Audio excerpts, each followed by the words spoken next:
اچھا، جو آپ کا جو ریسنٹ پوڈ کاسٹ ہوا تھا اس میں ارشاد بھٹی صاحب آ گئے تھے، وہ کیا سٹوری ہوئی؟ یار ارشاد بھٹی جو ہے نا ویس، یہ بڑا ہی میں نے بولا ہے کہ بھائی یہ 2 ٹکے کا صحافی ہے، نہ تو اس کا صحافتی کوئی قد ہے، نہ تو اس نے کوئی محنت کی ہے اس کے اوپر، نہ اس نے کوئی رپورٹنگ کی ہے. یہ بیسیکلی جو سٹوری ہے وہ یہ ہے کہ آشوانی صاحب جو تھے یہ ان کا کوئی کلرک تھا. اچھا. اس کا صحافت میں کوئی تجربہ نہیں تھا، یہ باتوں کا بہت چرب زبان تھا. ان کے سفارش پہ اس کو بھیجا گیا. اس نے کیا کیا کہ یہ گردان لگا دیتا تھا. آپ کو یاد ہوگا کہ یہ آتا تھا اس میں اس نے یہ کیا، اس نے یہ کیا، اس نے یہ کیا، اس نے یہ نا ڈیٹا جمع کر کے لاتا تھا، کاغذ پہ لکھتا تھا اور گردان بولنا شروع کرتا تھا. اب چونکہ یہ ایک نیا طریقہ تھا تو لوگوں کو لگا کہ یار واہ بڑا قابل ہے. پھر درمیان میں یہ کنٹروورسی بھی کریٹ کرتا تھا. اس وجہ سے نا اس کا تھوڑا بہت نام ہو گیا. لیکن بیسیکلی یہ سیاسی صحافی جو ہے نا، سیاسی صحافت جس میں آپ کسی پارٹی کے ساتھ کھڑے ہو جاتے ہیں، بجائے کہ آپ صحافت کریں آپ ان کے پارٹی کے اسپوکس پرسن بن جاتے ہیں.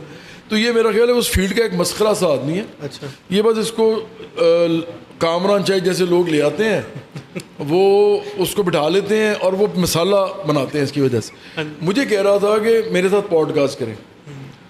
میں نے کہا جو ہر پوڈ کاسٹ میں تو تم بدتمیزی کرتے ہو لوگوں کے ساتھ. جس پوڈ کاسٹ کو دیکھو بدتمیزی باقاعدہ کر رہا ہوتا ہے اور وہ لوگ اس کو کچھ نہیں کہہ رہے ہوتے. اب میں تو ایسا نہیں ہوں. دیکھو اگر تم ایسے کوئی لاجیکل بات کرے، میری کوئی خامی بتائے، میں اس کو سن لوں گا. اب بدتمیزی کوئی کرے گا تو وہ تو میں نہیں سنوں گا. اس نے مجھے کہا جب تو میں نے کہا آپ لائیو پوڈ کاسٹ کرو میرے ساتھ. میں نے نہیں کرنی کیونکہ ایڈٹ کرو گے، اپنی بدتمیزیاں دکھاؤ گے، اور ایون اگر میں اٹھ کے بھی چلا گیا نا تو تم نے وہ بھی چلا دینا ہے کہ جواد احمد بھاگ گئے. آپ سمجھ رہے ہو؟ تو میں نے کہا کہ یہ تو میں نہیں کروں گا بھائی، آپ جو ہو لائیو کرو. ابھی لائیو سے یہ بھاگ گیا. اس کو پتا تھا لائیو جو ہے اس کے اندر میں بھی جو بولوں گا وہ چلے گا سارا. تو اس نے کیا کیا، اس نے کامران شاہد کو کہہ کے، اور کامران شاہد کا جو پروڈیوسر ہے انجم جو ہے وہ اس کا بھی پوڈ کاسٹ کرتا ہے. مطلب وہ دنیا نیوز میں بھی جاب کرتا ہے اور اس کا پوڈ کاسٹ بھی کرتا ہے. اس نے مجھے 2 دفعہ کہا، پھر اس نے خود مجھے کہا، ارشاد بھٹی نے خود. میں نے کہا میں تو نہیں کرنا. تو اس نے انہوں نے کیا کیا کہ انہوں نے بلا لیا مجھے اس شو پہ اور ادھر اس کو بھی بلا لیا. اور میں نے کہا کہ ارشاد بھٹی نے تو نہیں آنا، کیونکہ مجھے پتا تھا کہ یہ کیونکہ اس کے ساتھ کام کرتا ہے اور یہ اس کا پروڈیوسر بھی ہے تو یہ شرارت کرے گا، اور کامران کو بھی پتا ہوگا یہ ہونے کیا لگا. انہوں نے مجھ سے جھوٹ بول دیا کہ نہیں ارشاد بھٹی نہیں آ رہا. میں چلا گیا، میں بیٹھا ہوا تھا تو آ کے بیٹھ گیا میرے ساتھ. آخر میں سارے لوگ بیٹھے ہوئے ہیں جتنے شرکا تھے، یہ نہیں تھا. اور جیسے ہی پروگرام کی ریکارڈنگ سٹارٹ ہونے والی تھی ایگزیکٹ اس سے 2 منٹ پہلے ہی آ کے میرے ساتھ بیٹھ گیا. اب میں کیا کرتا آپ مجھے بتاؤ. ایک عزت دار آدمی سوچتا ہے کہ یار اب شامی صاحب کیا کہیں گے، سہیل بڑائی صاحب کیا، وہ کہیں گے یار یہ ایک بندہ اٹھ کے چلا گیا شو خراب کر دیا. میں بیٹھا رہا. وہ باقاعدہ پلانٹ کیا کہ آپ کو ایسے لگتا ہے کہ وہ موقع پہ ایک دم سے آ گئے تو وہ یہ پلانٹ کیا ہے شو؟ پلانٹ سے بھی زیادہ یہ پلان کیا گیا. اس کو تو انہوں نے باقاعدہ پلان کر کے بلایا تاکہ یہ اس نے جو پوڈ کاسٹ میں بدتمیزی کر کے اپنا شوق پورا کرنا تھا وہ یہاں پہ کر لے میرے ساتھ بیٹھ کے. لیکن ہوا پھر گیا کہ جب اس نے ایک دفعہ تو اس نے وہ کی، وہ چلا بھی دی کامران شاہد کے پروگرام والوں نے. لیکن اگلی دفعہ جب یہ کرنے لگا نا تو میں نے اسے کہا میری بات سنو، تم جو ہے نا بڑے بدتمیز آدمی ہو، تمہاری ہمت کیسی ہوئی کہ تم یہاں آگے بیٹھ گئے ہو. ایگزیکٹلی میں نے یہ کہا. میں نے کہا تمہیں میں نے پوڈ کاسٹ نہیں کرنے دی، وہ لائیو نہیں کرنا. میں نے کہا لائیو کرو، تم بھاگ گئے. اب تم ادھر آگے بیٹھ کے بدتمیزی کر رہے ہو میرے ساتھ. میں نے کہا تمہاری ہمت کیسی ہوئی اور تم بڑے منافق آدمی ہو. اس نے اپنا مائک اتارا، مائک اتار کے کہتا ہے میری بڑی انسلٹ ہو رہی ہے، اور چلا گیا وہاں سے.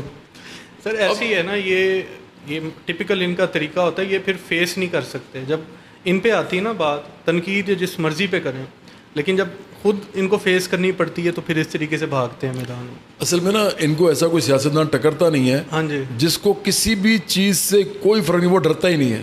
کیونکہ میں زمین پہ سوچ سکتا ہوں، میں عام لوگوں کے لیے لڑ رہا ہوں، تو مجھے کسی کا کیا بھار ہے. میرے ساتھ بدتمیزی کریں گے، میں اس کو ڈبل طریقے سے اس کو طبیعت صاف کروں گا گالی دیے بغیر. اب وہ میں نے کر دیا. اس کے بعد ہوا لیکن یہ جو مجھے برا لگا، اور میں کامران شاہد مجھے چواد بھائی کہتا ہے، میں اس کو کہوں گا کہ پروگرام کے توسط سے میں کامران شاہد سے مخاطب ہوں کہ آپ نے اگر میرے جانے کے بعد وہ فضا جو ہے وہ بیوقوف سی ایک لڑکی ہے, اس سے پتہ نہیں کیا میرے بارے میں کہلوایا, میرے جانے کے بعد کہلوایا, کیونکہ وہ میرے سامنے نہیں ہے بول سکتی, اس کو پتہ ہے اچھی طرح میرا, وہ میری فین تھی, وہ میرے گانوں پہ تو ہٹ ہوئی ہے. مہندی کا جو ڈرامہ تھا وہ اس میں ہیروئن تھی, تو وہ میرے گانے سے تو ہٹ ہوئے میں سارے. یہی مجھے ذہن میں آیا کہ تو اس نے نہیں کرنا تھا, انہوں نے میرے پیچھے کروایا, وہ چلا دیا. سہیل وڈائی صاحب کو کہا باتھ روم صاف کرنے والا, اور وہ بھی چلا دیا, لیکن جو ارشاد بٹی کے ساتھ ہوئی تھی وہ کاٹ دیا. یار یہ تو کوئی صحافت نہیں ہے نا, یہ کوئی صحافت نہیں ہے. کامران آپ کو چاہیے تھا کہ وہ بھی لگاتے, تاکہ لوگوں کو پتہ لگتا کہ آپ کے جو پیٹی برادران ہیں ان کے ساتھ کیا ہوتا ہے جب وہ بدتمیزی کرتے ہیں. تو میں صرف آپ سے یہ چاہتا ہوں کہ وہ کلپ لوگوں کو دکھائیں کہ جب ارشاد بٹی وہاں سے اٹھ کے جاتا ہے, تو وہ دکھانا ضروری ہے, کیونکہ اگر آپ لوگوں کی بےزتیاں کر سکتے ہیں بلا کے, میرے پیچھے آپ کہلواتے ہیں, سہیل وڈائی صاحب کو منہ پہ بے عزت کرتے ہیں, تو پھر ارشاد بٹی کا بھی یہ کلپ دوبارہ چلائیں. میں چاہوں گا کہ آپ ہمت کریں اس بات کی. اچھا سر, آپ مدینے کی ریاست کا جو بیانی ہے وہ بار بار چیلنج کرتے ہیں, اس کی کیا وجہ ہے مدینے؟ دیکھو ویس, میں یہ حسن ظن رکھتا ہوں کہ میں جتنے اس ملک میں مولانا ہیں, مولوی ہیں, اور خاص طور پہ کھرب پتی مولوی جو کہ پیسے بنا رہے ہیں مذہب کے نام پہ,